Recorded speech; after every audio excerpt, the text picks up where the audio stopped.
German culture, Germans adapting some American culture and like some stereotypes.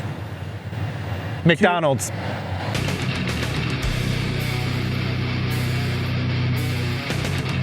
Welcome back to Krautsalat. I am Eric, an American living in Germany.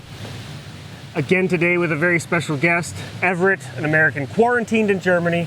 We are in Leipzig, in front of the new rat house, the building where all the new rats live. And so,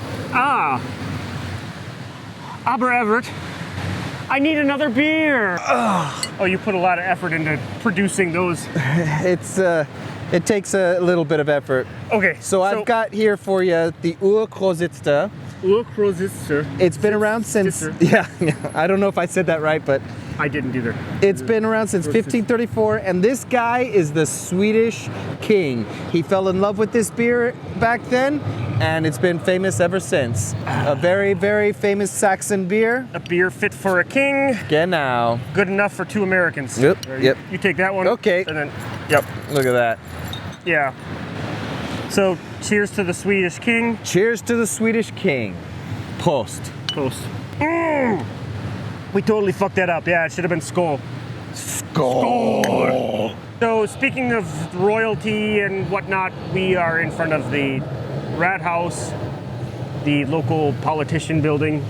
Not really royalty out here. Yeah, not really royalty. But that's not even the topic of the video. We're gonna talk more about being Americans in Germany and our different experiences with the German culture. Kind of. Schultz. I don't know that. What is that? You don't know Schultz? No, I don't know that. Oh. So whenever someone burps, apparently it's a high school thing or a teenager thing. Okay. But because y'all let your teenagers drink beer. I drank beer as a teenager. Okay, I was one of those goody two shoes kids. I was raised in Texas, Catholic.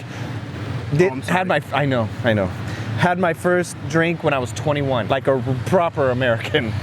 But anyway, what happens is everyone's drinking. If someone burps, then the last person in the group that says Schultz. Schultz? Yeah. So if someone burps, gotta say Schultz.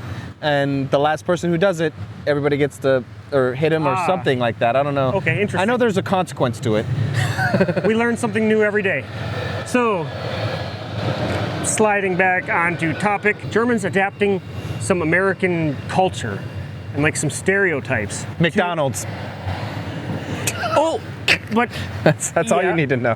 McDonald's is so much different here, in my opinion. Oh, it's better. Yeah, I don't feel guilty. I don't hate myself for eating at McDonald's here. Oh, I still do. Oh, okay. I mean, like, look at this. This is all from beer, I promise. It's not from the fast food. Yeah. But that's because I just drink too much beer. A little known fact, a little behind the scenes info. I hope some of you are paying attention and watching also Everett's channel, an American quarantined in Germany. Oh yeah. Him and I filmed together in Dresden, and we got kicked out of a McDonald's.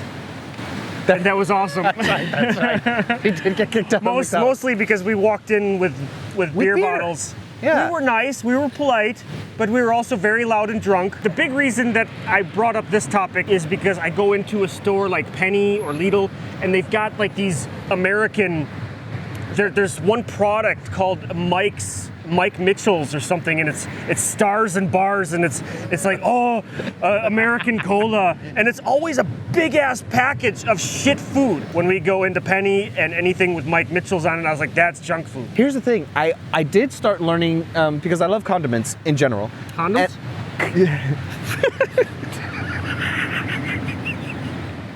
That's good. Yeah, better safe than sorry. I've gotten into mayonnaise, like with my fries. Oh, really? Yeah, like French do it all the time, right? I heard about it in Pulp Fiction. So yeah, I've been eating mayonnaise, and here's the reason.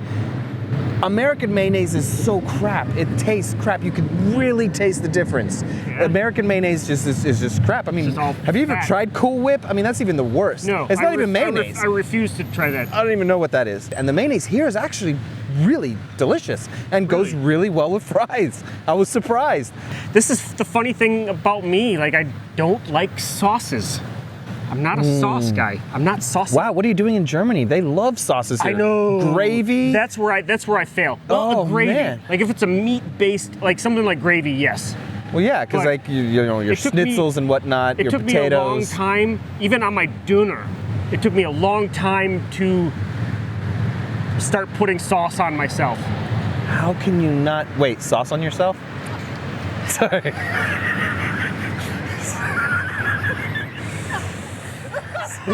Is that how you do doner in Hanover?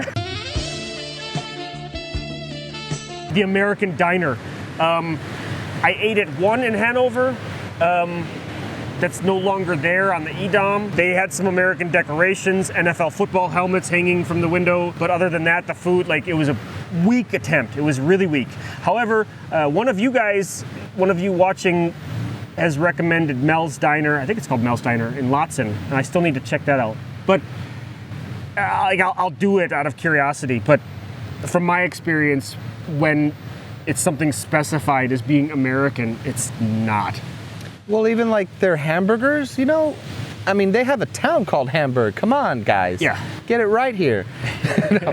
I mean, okay, I've had good hamburgers, but I call them the gourmet hamburgers. Yes. Where they're like really nice. I'm with you. They're tasty. That's what they do. Like, they make these gourmet burgers. They're just... If I need a fork and knife to eat it, it's not a burger. Genau. I get that.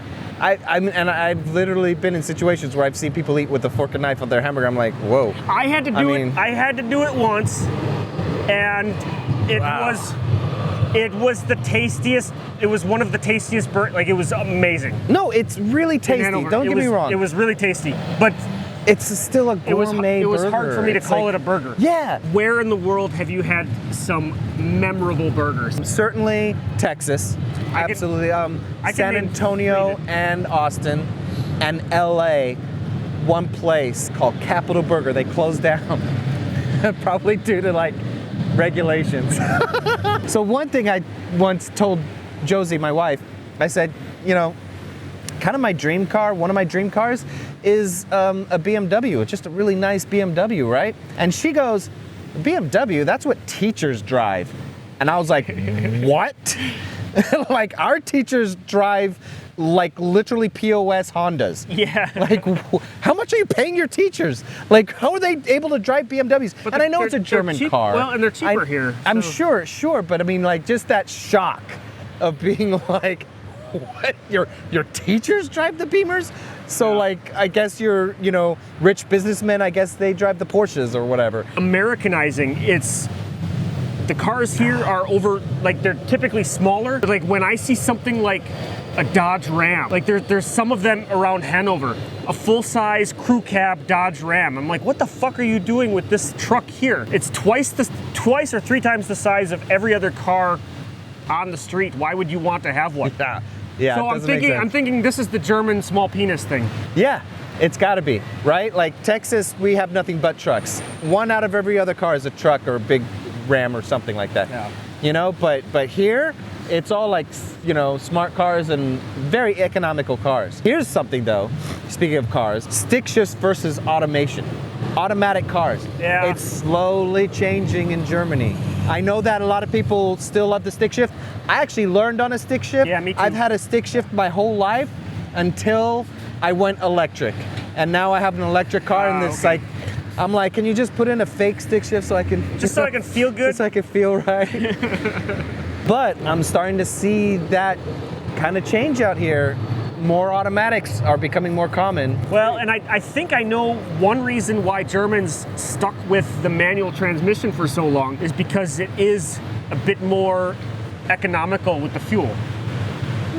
And I think Germans like being economical and they put thought into that. I also think Germans really love cars. I think they take a lot of pride in their engineering. Much more than Americans do. You definitely, on the average line. Yeah, and an automatic takes that away a little. It takes away the life of a car. The feel of being one with the car.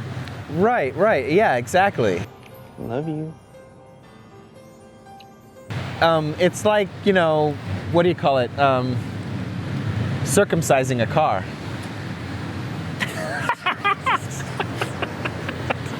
That makes sense. Snipping the stick It's like shift. something great, and then you just take it off, and now I don't have a stick anymore. On that note, we will end this episode, but stick around because we're gonna stay right here and move on to the next one, topic being German food. I think this will be a good one. So we'll see you next time. Schnitzel me, baby. Feierabend.